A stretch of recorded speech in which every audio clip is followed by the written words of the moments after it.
If there is something important that I've changed over the years is the way I now approach work and consistency. Before, I had a really rigid schedule for me all the time. I time blocked every single thing that I did, and I still do a bit of time blocking, but for me, everything needed a very structured routine, both from a personal standpoint and a professional standpoint. With experience, however, I've realized that honestly, this was a bad way of doing it because it literally led to multiple cases of burnout throughout my career. And nowadays, I like to approach consistency and hard work and even discipline in a very different way. I think it took me years to actually realize that not everything is urgent. So first of all, I think that this is something that you only achieve with experience. And for instance, if you're working for someone or you're working a certain job, you will understand what is urgent and what is not urgent through experience alone. In the beginning, people will tell you what is urgent, and then you are able to start understanding by yourself where you should put all of your effort in and where you should just save your spoons for something else. I think that from a more holistic standpoint and a more holistic approach, the problem is that we do everything in a very urgent way.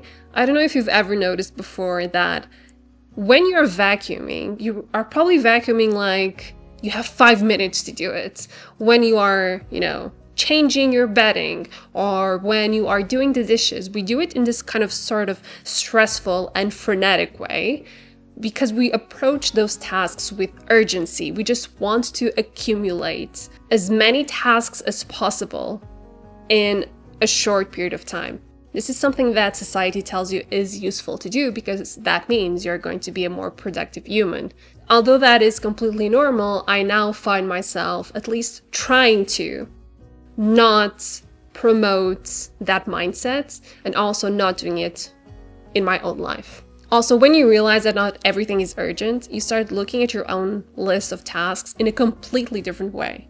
This means that nowadays, to stay consistent, I prefer to adopt a sort of flow-based approach.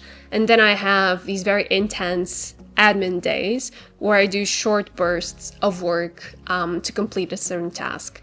What this means is that, for instance, I'm going to give the example of writing. When I say I have a flow-based approach, this means that while I'm writing a manuscript or editing a manuscript, probably I don't have a structured view like I'm going to write this specific amount of words every single day, or I'm going to write for a specific amount of time every single day, simply because that really does not work for my brain, both in terms of my creativity and the quality of my output. My brain just does not work like that. I wish it did, and some people's brains will, but maybe yours is just like mine, and this is why I'm filming this video.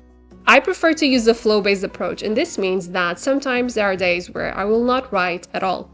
There will be weeks where I will write like 100 words, and then there will be weeks where I will write like 10,000 words, because inspiration shifts and your ability to produce work will shift as well.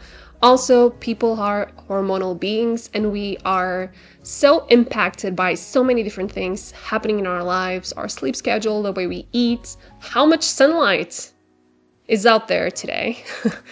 So we are impacted by all of these things. So we should not seek consistency, or at least a consistent output, when we are by nature people who are impacted by so many different factors. This is something that frustrated me quite a bit when I was younger, and now I kind of try to use it as a way to pat myself on the back and also excuse myself for weeks or days or even months when I'm not being as productive. Since I became a mom, I now really, truly prioritize self-care. And when I mean self-care, I'm not saying going to the spa. I don't do that. I mean sleeping, taking a nap, stopping for a while and just staring out the window with a cup of coffee in my hand. Those things that from just like an analytic perspective seem like they're stealing away your time that you should be using to work, to write, to study, to whatever. That time is so fundamental. You're literally taking one step back to take 2 steps forward. Sometimes you may lose an hour if you're taking a nap.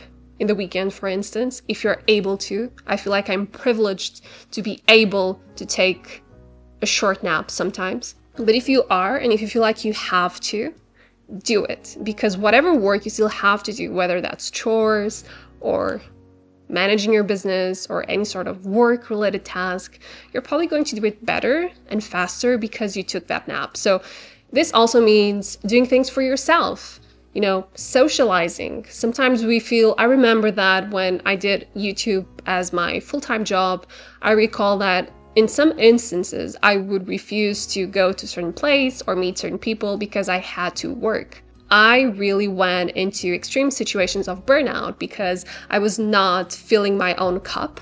I was just trying to produce and to make more videos and make and write more scripts and do more to the point where I couldn't do anything else. And this is a lesson that I've learned and is a lesson I'm trying to pass on to you so you don't make the same mistakes as I did.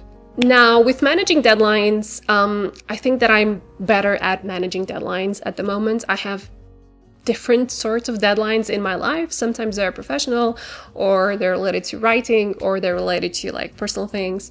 And in the beginning, I wanted to manage my deadlines in a very graceful way. But now I realize that that's basically almost impossible to do. There's something inherently chaotic about managing a very tight deadline, and being in, trying to be traditionally published really showed me that you have to embrace the chaos and you have to embrace the craziness that comes with it. So what I try to do now is try to anticipate when a deadline is coming. Sometimes that's not really doable, but if I can anticipate a deadline is coming, I'll try to shift and move things around that. Sometimes I might want to anticipate some chores or some tasks because of that. And when I'm in deadline mode, like I have to do that in that very short amount of time, I think that nowadays I'm able to forgive myself for not being able to do everything I want. So some habits will inevitably be left behind. And this includes basic things like making the bed in the morning. As we speak, I haven't made the bed today because I had to jump into my edits for my manuscripts and I have a very short deadline. Probably 5 years ago, I would be furious at myself for jumping into work without managing such a simple chore. But nowadays, I like to be graceful with myself and once again pat myself on the back and say, this is okay. The world is not going to end because you did not complete this very basic task. You can go back to your routines once your deadline is over, once you have handed your manuscript to your editor, and you're going to be fine. And this is something I had to learn. I accumulated so much stress and so many negative thoughts for not being able to manage everything perfectly and correctly. And I just wish I could just go back in time and tell myself how stupid that is, because no one is perfect. So of course that after the deadline is over, what I try to do in terms of a more structured, analytical process, I like to kind of schedule a sort of pick-me-up date for myself where I try to take care of basic things that fell behind. I use AccuFlow as my main time management system. I have been using them for quite a few years now, actually. So everything from entering emails, tasks that have to be done, people I have to message, things that just inevitably fall behind, they are all in AccuFlow. So I just go to my inbox there and I just start dragging and dropping things into the next couple of days so I can go through as many things as possible that once again had to be dropped because of my deadline. That also helps me manage my stress levels. So I don't always feel like I'm drowning in tasks and I'm never keeping up with the things that I have to do. So I do this very intensive burst of admin work, tasks, cleaning, etc. right after a deadline is over. And one of the things that immediately, inevitably, I have to drop whenever I have a deadline coming up is reading. So it's also one of the things that I pick up immediately after I finish my work. And if you have a nonfiction book you really want to start reading, but you want to go through the major topics before you delve into it, I highly recommend that you use Shortform. Shortform is the ultimate way to get the key ideas from the world's best nonfiction books. Its guides go beyond simple summaries. They break down every major idea, provide smart commentary, and include interactive exercises so you can actually remember and apply what you learn. I use Shortform to sample books before I buy them so I can decide what's worth diving into while also supporting the authors that I love. From business and self-improvement to psychology, science, and society, Shortform makes exploring ideas fast, fun, and meaningful. It's really been a game changer for staying on top of new books and revisiting favorites without losing time. And always, whenever I pick a book on Shortform, I will support the author and buy a physical copy.